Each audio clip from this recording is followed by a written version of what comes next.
Just think about the sheer volume of digital stuff we all create and consume. Photos, videos, all the data behind these new decentralized apps. It's just this tidal wave. It really is. And figuring out how to store and deliver all that, especially for Web3 applications, efficiently, that's a huge puzzle right now. Exactly. So today on the deep dive, we're looking at a really interesting piece of that puzzle, AIOZ DePIN. Yes, it's fascinating how these new approaches are cropping up, moving beyond, the traditional internet backbone. AIOZ DePIN, Decentralized Physical Infrastructure Network, is a prime example. Right. So in simple terms, maybe think of it like a new kind of highway system for Web3 dApps. That's a good way to put it. Instead of just a few big companies owning all the roads, AIOZ DePIN uses a network that's actually powered by its own community. Uh-huh. Like borrowing spare computing power and bandwidth from everyone on the network. Exactly. So for you listening, this is basically your shortcut to understanding a pretty key piece of Web3 tech without getting buried in like super technical jargon. And we're working from some materials provided by AIOZ, Blockchain Inc. We've got an overview document about AIOZ DePIN specifically. Yeah, and there's also a table of contents that kind of hints at the whole AIOZ ecosystem, which, well, we might touch on briefly later. Right, just to see the bigger picture. So our mission today really is just to pull out the key nuggets. What is this AIOZ DePIN thing? How's it different? And, why should we care? Let's just dive in. Okay, so at its core, AIOZ DePIN is engineered for Web3 dApps that face challenges with file storage and media streaming. Okay. These apps, they deal with everything from NFTs to, say, streaming video inside virtual worlds. They churn through enormous amounts of data. Yeah, right. Now, traditionally, content delivery relies on centralized CDNs, content delivery networks.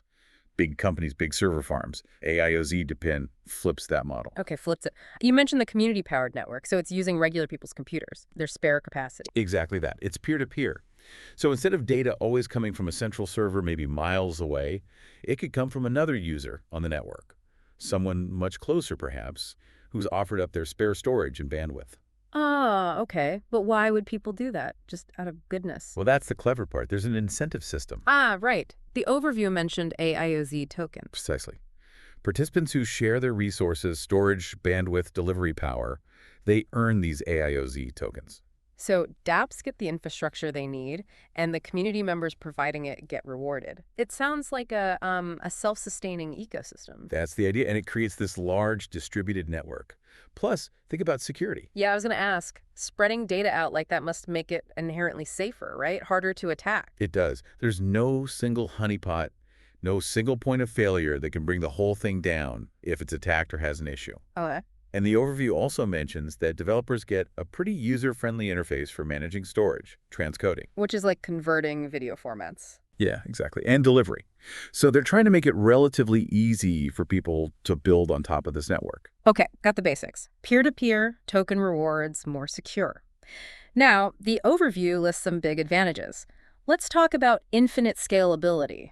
I mean, infinite sounds ambitious. It does, but think about it conceptually. Traditional systems have hard limits the number of servers, the bandwidth pipes.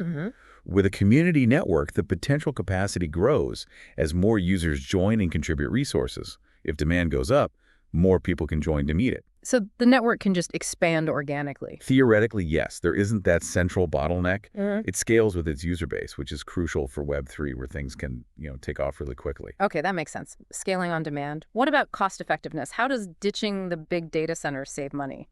Well, the biggest cost for traditional CDNs is building and maintaining those huge, power-hungry data centers. Right. AIOZ DePIN basically bypasses that by tapping into resources that already exist, but are often just sitting idle people's spare drive space and internet bandwidth. So the infrastructure cost is dramatically lower. Exactly. And those savings can then benefit the dApps using the network. It's that cost-effective solution the overview highlighted. Less physical build-out, lower running costs. Got it. Less overhead. Now, this next one sounds pretty sophisticated. AI, smart caching, and routing optimization.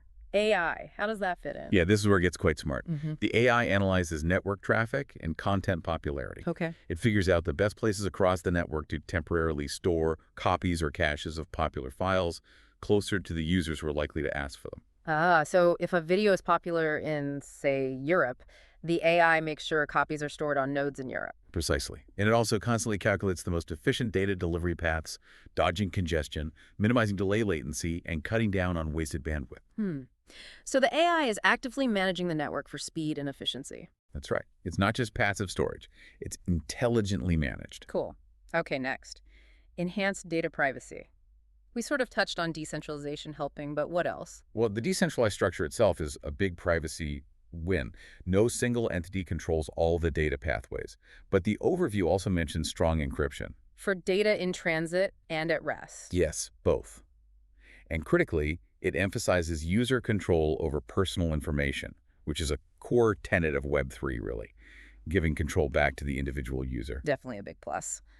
Then there's extensive global reach. How does this distributed model ensure fast access worldwide? The goal is to have participating nodes, these DePINs, spread out globally.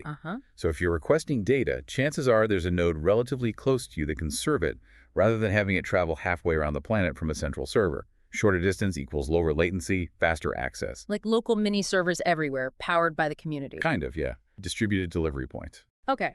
And finally, reliability and resilience. No single point of failure, we got that. But how does it maintain service if nodes go offline? Because the network is inherently redundant. If one node or even several nodes have problems or drop-off, the network protocols, potentially guided by that AI routing, can just seamlessly reroute the data requests to other healthy nodes that have the needed content or bandwidth. So traffic just finds another way. Exactly. It makes the whole system much more robust and fault-tolerant compared to a centralized system where one outage can cause major disruption. Very resilient. Okay, let's circle back to AI because the overview really stresses its pivotal role. We talked caching and routing. What else is the AI doing? The overview specifically mentions AI helping optimize how files are distributed across all those storage nodes. Okay, like deciding which parts of a file go where. Potentially, yeah. Making storage more efficient, maybe reducing redundancy where it isn't needed. And interestingly, it also mentions AI in video compression. Making video files smaller for streaming. Exactly. Using AI to analyze and compress video efficiently, reducing the bandwidth needed, but aiming to keep the quality high. So the AI is touching multiple parts: storage strategy, delivery routes, even the data itself. It's really embedded in there. Now, the overview connects this to the metaverse. It's interesting. How does AIOZ DePIN help build those virtual worlds? Well, think about what the metaverse needs. It's all about immersive, real-time, data-heavy experiences. Right. Streaming video, complex 3D environment. Huge amount of data, so it demands really high bandwidth, super low latency for that real-time feel. And crucially, it needs to be affordable for developers to build these worlds. And AIOZ DePIN is positioned to provide that. That's the argument. Its scalability handles the volume, the distributed nature, and AI routing aim for low latency, and the cost model is designed to be more economical than traditional solutions. So things like decentralized video streaming within a metaverse, rendering those VR worlds, maybe even storing the media files for NFTs people own in that space. Exactly those kinds of applications. It's trying to be the infrastructure layer that can actually support the demands of a functioning metaverse. Like the plumbing or the wiring needed to make it all work smoothly. A good analogy, yeah. Okay. Now, before we wrap this up, that table of contents we mentioned for the wider AIOZ project, it looks like this overview is really just scratching the surface, isn't it? Oh, absolutely. The overview gives us the core concept of DePIN, but that table of contents, yeah, it points to a much bigger ecosystem. Like IC tokenomics. Right, which would explain the whole economic model of the AIOZ token, how it's used, distributed, the incentives. Network information, gas fees. Yeah. So the real nuts and bolts of operating on the network. Exactly, the practical stuff. And then for the more technical folks. Install blockchain node, join mainnet testnet, even CLI commands. You can really get under the hood. Looks like it. There's details on the smart contract standard, AIOZ RC20, wallet integrations. AIOZ web wallet, MetaMask, Ledger, Kepler. So it connects to the tools people are already using. Shows it's designed to fit into the existing Web3 landscape.